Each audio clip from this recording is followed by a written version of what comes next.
1,00,000 మంది శివభక్తులతో కలిసి మహారుద్రాక్ష పూజలో పాల్గొనండి. వెంటనే కాల్ చేసి మీ పేరును నమోదు చేసుకోండి. నమస్తే, welcome back to Suman T. ప్రజలు మనతో పాటు ఉన్నారు అనలిస్ట్ డాక్టర్ నంది రామేశ్వరరావు గారు. నమస్తే సార్. సార్, మధ్య తరగతి వాళ్ళకి ఏంటంటే అసెట్స్ ఉండవు అని అందరి గురించి కదా, కొంతమంది గురించి మాట్లాడుకుంటే ఆస్తులు ఏమి ఉండవు, సపోర్ట్ చేసే వాళ్ళు ఎవరు ఉండరు. కానీ ఫినాన్షియల్ ప్లానింగ్ అనేది ఏదైతే ఉంటుందో, మీరు చాలా వీడియోలో చెప్తా ఉంటారు ఫినాన్షియల్ డిసిప్లిన్, ఫినాన్షియల్ ప్లానింగ్ ఉండాలి అని చెప్పేసి. మరి అలాంటి వాళ్ళకి, సపోర్ట్ చేసే వాళ్ళు ఎవరు లేరు అనుకునే వాళ్ళకి ఎలాంటి ప్లానింగ్ ఉండాలి, ఏమేమి అంటే పాలసీస్ కానీ ఇలాంటివన్నీ కూడా ఏం ప్లాన్ చేసుకోవాలి అని అంటే వాళ్ళకి, ముఖ్యంగా మధ్యతరగతి వాళ్ళకి ఉండాల్సినటువంటి విషయాలు ఇవి అంటే ఏం చెప్తారు? ఒక్కొక్కటి లైఫ్ స్టైల్, ఒక్కొక్కటి శాలరీ వేరే వేరే ఉంటాయి. సగటున యావరేజ్ మనిషిని మన నార్మల్ ఫ్యామిలీ తీసుకుంటే 50,000 నుండి ₹1,00,000 general. I'm not about CEOs అలా అనట్లేదు. ఒక యావరేజ్ 40,000-50,000 తక్కువ ఎవరికి ఉండదు. 60, 70, 80 లక్షలు. వాళ్ళు ఫస్ట్, నేను నా లైఫ్ ఎక్స్పీరియన్సే చెప్తా. కొంతమంది నవ్వుతారు.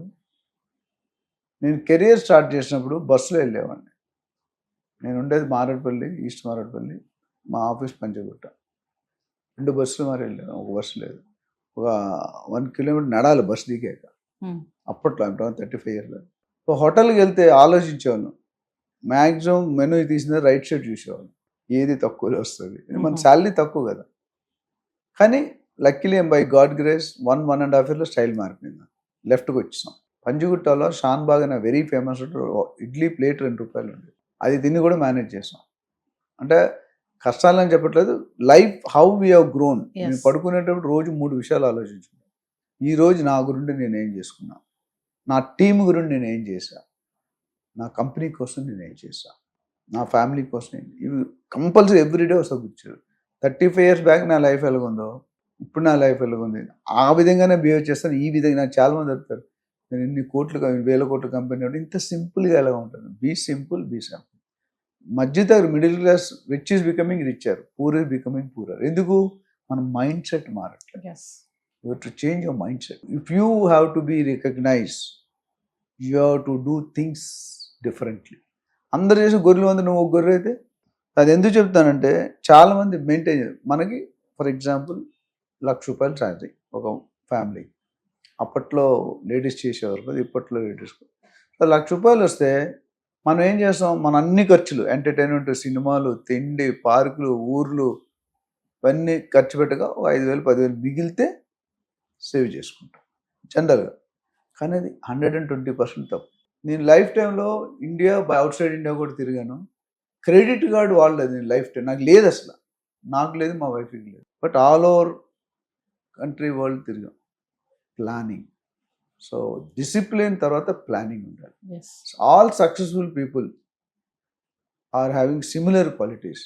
పొద్దుటే లేకడం, దేన్ని ప్లాన్ చేసుకోవడం, ఒక టైం మేనేజ్మెంట్. ఈ ప్రపంచంలో ఎప్పటికీ తిరిగి రాంది ఏంటంటే టైం. ఎప్పటికీ పెరిగేది ఏంటంటే పాపులేషన్. ఎప్పటికీ పెరగందంటే భూమి. ఈ 3 ఎవడు మార్చాడు. నువ్వు వచ్చినా, మీ తాత వచ్చినా, మా తాత వచ్చినా. సో అది first point. So emergency funds create చేసుకోవాలి. అంటే మీకు తెలీదు, మా తాతగారు ఉన్నారు, వయసు అయిపోయింది, సడన్గా అందుకే ఏదైనా అవ్వచ్చు. అప్పుడు డాక్టర్ అంటాడు ఆపరేషన్ చేయాలి, 10 లక్షలు. ఎవరు ఇస్తారు నీకు? ఎవరు? మీరు ఓన్ బ్రదర్ ఏంటండి. ఒకసారి ఒక 50,000 అప్పు అడగండి, మిమ్మల్ని మీ ఫోన్ ఎత్తడు.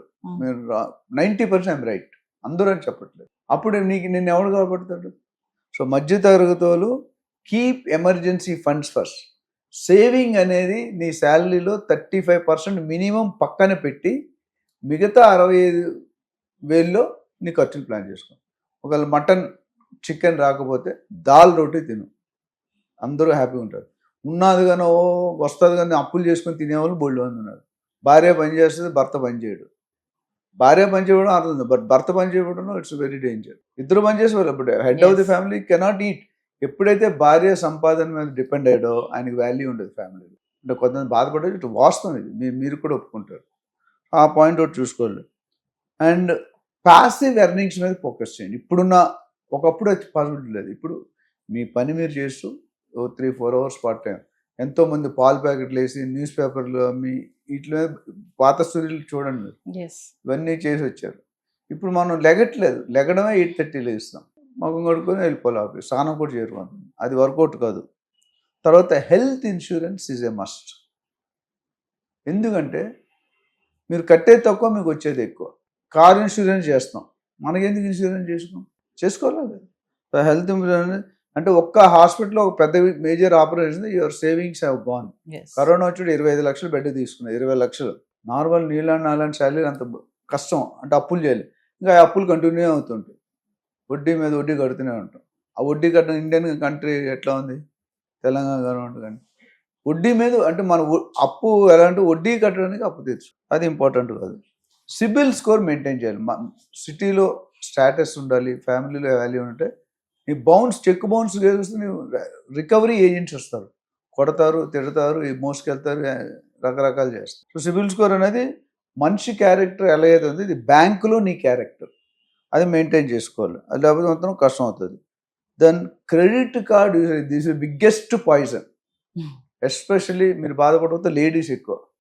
హస్బెండ్ రాత్రులు పగలు పనిచేస్తాడు, కార్డులు ఇస్తారు, మీరు పని చేస్తారు, మీకే ఉంది. I'm talking about house wives. Passion, ఎదురింటో మీ ఫ్రెండ్కి బెంచ్ కార్ ఉంది, మనకు బెంచ్ కార్ ఎందుకు లేదు, బెంచ్ కార్ హైర్ చేసుకుని వెళ్తాను. Is it required?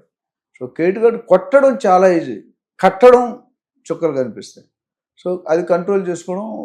ఒకటితో మీరు never compare your self. SIP investments ఒక మోస్తరు వరకు, పోర్షన్ అంతా కాదు, పెట్టుకుంటే మీకు 10 to 12% ఏదో వస్తుంది, ఎక్స్ట్రా రావచ్చు, లేదా సేమ్ రావచ్చు. And most important retirement planning. Common public very very important. Adani అమ్మని అంత అక్కర్లేదు లేదు, మన నెక్స్ట్ 10 generations ఉన్నా కూర్చొని తిన్నా కరగవు. మనం సంపాదించి మా అబ్బాయిలకి పిల్లలకి కొంతమందికి ఇస్తే తవ్వుకొని తినేస్తారు, 2 సంవత్సరాల తర్వాత రోడ్డు మీద పడతారు.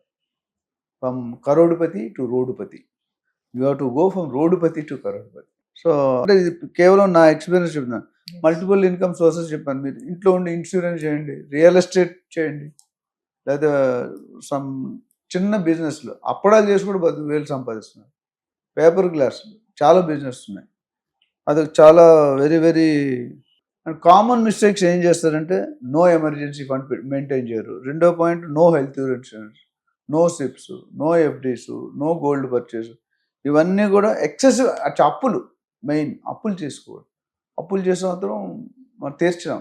నేను అప్పు ఇస్తున్నా దొరికితే ఒక విధంగా కొద్దిగా అప్పు ఉండాలి. ఇప్పుడు హోమ్ లోన్ తీసుకున్న అప్పు ఉండాలి, అప్పు లేకపోయినా కష్టమే, లెథర్జీనస్, బట్ కట్టలేనంత అప్పు ఉండకూడదు.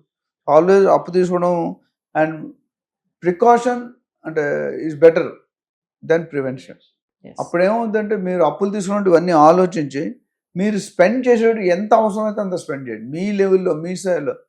చాలాసేపు కొంతమంది పేరెంట్స్ అమ్మాయి అబ్బాయికి పెళ్ళి బాగా చేయాలని, తప్పు లేదు. మీ దగ్గర ఉందా డబ్బు, మీ దగ్గర ఉన్నది 50,000 ₹1,00,000, మీరు చేసేది 5 కోట్లు అవసరం లేదు. సో ఇలా మనం చెప్పుకుంటూ పోతే నువ్వు ఇచ్చిన టైం, మిడిల్ క్లాస్ ఫ్యామిలీ అనేది finance planning very very important. Balance, wife and మదర్ని ఎలా బ్యాలెన్స్ చేయాలో ఫ్యామిలీలో ఫైనాన్షియల్ ప్లానింగ్ కూడా అలా బ్యాలెన్స్ చేయాలి. చేసుకుంటే మీ జీవితం 3 పువ్వులు 6 కాయలుగా ఉంటుంది. సో దీంట్లో ఎటువంటి సహాయం కావాలన్నా మనం ఆల్వేస్ వీ కెన్ గైడ్.